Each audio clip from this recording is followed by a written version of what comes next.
మీ మంత్రి గారు అర్ధరాత్రి 12 గంటలకు ఫోన్ చేస్తే నేను ఎక్కడో గ్రామాల్లో తిరుగుతున్నా అని చెప్తారు. రాత్రి లేదు, పగలు లేదు.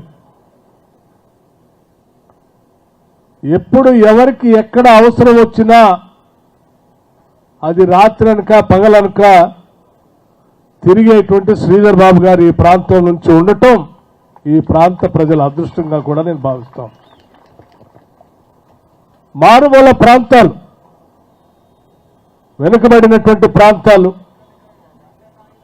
ఈ ప్రాంత ప్రజల్ని వారి సమస్యల్ని వారు రాజధాని దాకా వచ్చి వారికై వారు పరిష్కారం చేసుకోలేరు.